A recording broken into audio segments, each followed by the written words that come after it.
Hi, I'm Mir Joshi and welcome to the MJ Show. I'm a singer here in Mumbai, but I've been a radio jockey for many years, and one of the most fun things that I got to do back then was to interview bands, singers, and a whole bunch of fantastic musicians on my show. Now, the guest that I have for today is someone who's been on my radio show back in the day, but we've become friends ever since, and we've done a whole bunch of interesting things, and there's so much to talk about. He's done so many interesting things. He's a Bollywood music director. He's a phenomenal guitar player, and you're going to get to see him play a whole bunch of guitar licks in this entire interview. Before I introduce you to who my guest is today, I'm going to tell you how I found out a little bit more about him. So before he was going to come on my radio show, I did a Google search for him and I said, okay, let's find out what stuff Gourov Dasgupta, who is my guest for the day, has done. And I found these interesting videos called Betcha Can't Play This. I'm going to give you a chance to see one of those videos in a little while after I show you what I'm talking about. And I saw those videos and I said, oh my God, I cannot believe how brilliant this is. And I was really excited to have him on the show. We got him on the show. We talked about his project that was going on at that point of time. And ever since then, we just clicked and we've been friends. And it's a great privilege. It's a great pleasure to introduce to you all my good friend, the incredible guitar player, Gourov Dasgupta. Hey man, Gourov, good to have you on the show. And what I'm most excited about today, like I told you guys, is I'm going to get to see again. I've seen it happen in the past, but I'm going to get to see again some of the most amazing things I've seen happening on a guitar. I got to tell you, man, honestly, before we met, I saw your Betcha Can't Play This videos. I was like blown away. And I want people to know what I'm talking about. So can you play them one of the kind of licks that you've done on those videos? All these things you come up with, seriously. I shall try. Yeah. Okay, there's something which goes like this.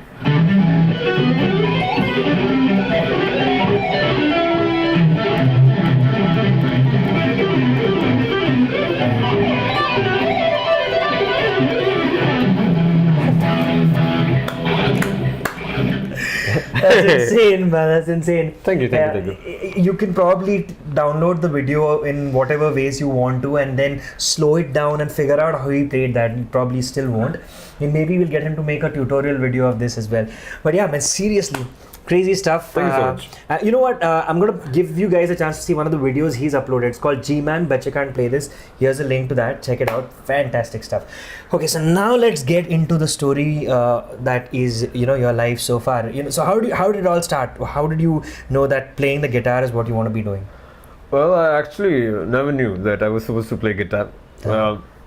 My folks got divorced when I was 16, and I was a school topper, and I ran away from home. Oh. Yeah, I was never playing guitar then, though I was listening to a lot of heavy metal and bad influence, as they used to call it back then. So I left home, and I decided to become a guitar player. Okay. I said, this is what I'm going to do. Okay. So, and I stayed on the streets, did my thing. We shall not get into the details. Yeah, it's a family. We want to know everything, man. So Everything? Yeah. Okay. So yeah. Tell all story thing. Yeah. Yeah. So I was on the streets, and then we found our first band called Cyanide Angels. Okay. We were the first progressive metal band from Calcutta. Okay. So we had to win every competition we went to, because otherwise, if we didn't win the prize money, we wouldn't have money to eat. Oh wow. So by 18, I think I won every best guitar player award in every fest we went to, and we won best band. And back then, and I'm talking 98, 99, we were covering Dream Theater and Steve Vai and stuff like that, which no one else in Calcutta was. Nice. Yeah, they were still doing, Roadhouse Blues or something. Yeah. And after that, I joined Shiva, which is one of the most veteran bands of the country. Yeah. And so I played guitar. I still haven't played Wembley yet. I'm sure that's what we dreamt of some, go and play some point of time. Yeah, we still haven't done that. You played all across the country. You played in a whole bunch of college festivals, like you said. Everywhere. And won pretty much all of them back and then. Judged, and judged them after that, it must have been difficult sort of like taking that step, like you just said right now, going out on your own, starting, to play an instrument which you've never played before. True. And then getting this kind of proficiency. So you must have spent hours practicing. Yeah, what I did was what normal people would call madness. Generally you play, you're good at something, and then you quit everything else to follow that. Yeah. In my case, actually, my whole life is like that. Yeah, everything is reverse. Right. Yeah, in motion. So yeah, so I think the first year I used to practice 12 to 14 hours a day. Wow, that's insane. You know, I don't practice anymore. That is I'm a lazy bum. Yeah, Yeah. I don't practice anymore. But I used to practice 12 to 14 hours a day back then. Yeah. And yeah. Do you remember what was the first song you played? Like, what was the first? Yeah. And you felt really glad that okay, now I can play this song. What was that? I think the first song I ever learned was "Don't Cry" by Gn'R. Oh, nice. And when I saw them do it live this time in Bombay, I was like, I was gonna cry because it just took me back then. Yeah, that's the first song I learned. Very cool. And I played that song everywhere.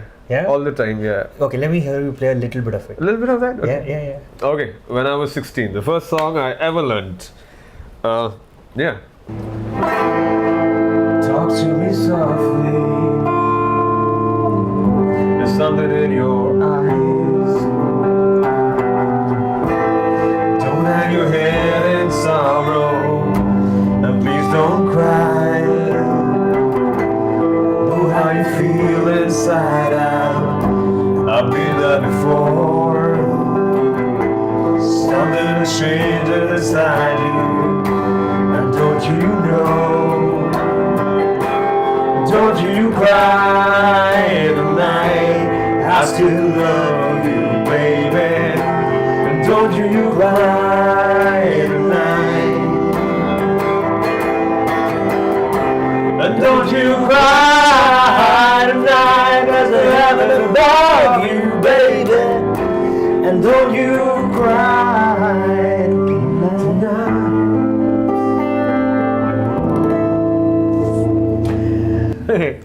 Brilliant. All right, so we start off with a Guns N' Roses song, and this man also makes songs for Bollywood. So here's the reason I'm mentioning this is because all your favorite Bollywood musicians and music directors, they have roots in rock and roll and rock music and blues, ghazals, jazz, all sorts of things, and that's what we're trying to get to you through the MJ show. Fantastic stuff, man. So this was what you did when you were 16. 16, yeah. Picked up the guitar, played all across the country.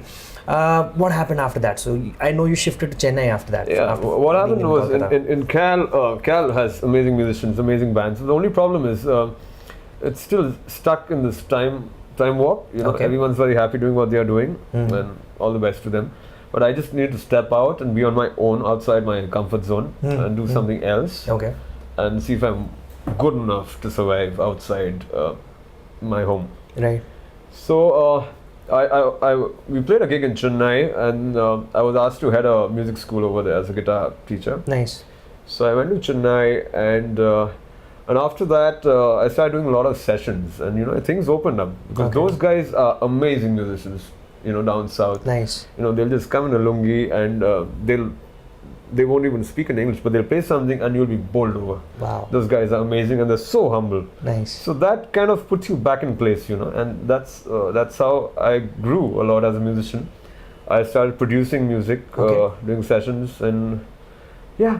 But then so you did that for a couple of years. 2.5 years I was there. 2.5 years you were there. And then the bug bit me. I said, okay, what next? What next? So if you shifted to Mumbai around then? Yeah, it's 6 years. And you came to Mumbai because of?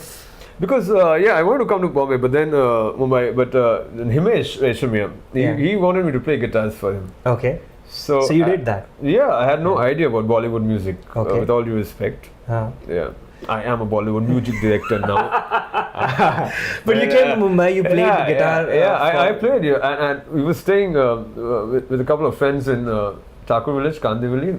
I just had a mattress and a laptop and a guitar. Okay. And used to take a rickshaw from there to everywhere. And that time in the rickshaws, you know, a lot of music used to play, Himesh and Peetam and all that, a lot of stuff. So that's how I actually knew what was happening, and that's how I learned a lot of things. Wow. Yeah.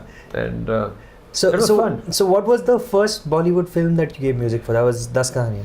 Das Kahaniyan. Sanjay Gupta, that was my first release. Yeah. I signed a film called Summer of 2007, but Das Kahaniyan was my first release. All thanks. And that was how many years after getting to Mumbai? About 6 months or a year. 6 months or a year. Quite fast, yeah. Quite fast. So you did some sessions work with Himesh, and then you had your first film? Then I was working with Big FM as a producer, but then I hated the job. I left the job, so I was jobless. And being a school dropout, I never knew how I got the job, and I don't know why I left the job, but I'm glad it all happened. Yeah, rock and roll. Rock and roll, man. Yeah. Yeah. So, first film, Das Kahaniyan, the song, there was a... Janiye, that was a super hit. Super hit song. Yeah, the music was really big, and thanks to that film, I don't know, you still keep getting a lot of work. You get a lot of work. I mean, you've done a whole bunch of films after that. Lots of films. Lots of films after lots that. of ads, lots of films. Okay, we're going to go to the films and the ads bit in a bit, but I want to get back to guitar playing. Okay, so... Awesome. So this was a journey. This was a journey from you being 16 to coming to Mumbai finally. Now I'm 84. Yeah. And Plastic surgery. Yeah, plastic surgery at 84. So anyhow, jokes apart, who were the guys that, you know, okay, like you said, you know, Guns N' Roses was a band that you grew up listening to. What are the other bands? What are the other bands that influenced you? Who are the other guitar players that made you feel like this is the instrument of choice? You know, this is the I love you, Mihir, because you're the first person who's interviewing me who's asking this question and not who's your favorite Bollywood music director. I think I grew up with, and my favorite band is Megadeth. Yeah. Okay. Was back then, is still now. I see a... Where's that? Dave Mustaine book here. Yeah, completely. Brilliant. Winger, Whitesnake, Sting, Bjork, lot of 80s. I'm an 80s rocker boy, basically. Nice. And guitar players... for Steve Vai, all the Gem series guitar. Yeah, I have a couple of these babies. Yeah. In different colors. Yeah. And Steve Vai, Alan Holdsworth, Marty Friedman, Al Jimiola. Nice. Yeah. So those are the kind of bands that you grew up on. Right. See, the reason I ask you this is because when I listen to some of the stuff that you've done in Bollywood, it's not the stereotypical Bollywood sound. It's got your stamp on it. Also, I've seen songs where you've got a guitar solo that suddenly erupts into your songs and all that. Yeah. So I think that do all those influences that you've grown up on somehow sort of work into your Bollywood space as well? What I realized is, you can't just stand there and say that this is what I do and expect people to kind of accept you. Yeah. You got to play their game and beat them to it and still be yourself. Yeah. So I try to keep a little bit of me in every film that I do. That's nice. And thankfully I've been able to do that and people know my sound. Fantastic. Okay, so here's what we're going to do now. We're going to talk about Bollywood. We're going to talk about what he's currently doing. He's got something really interesting that's happening right now, along with two really, really fantastic people. We're going to find out a little bit more about that, a lot more about Gourov Dasgupta in part 2 of the MJ Show. So come back in the part 2 with Gourov Dasgupta right here on the MJ Show.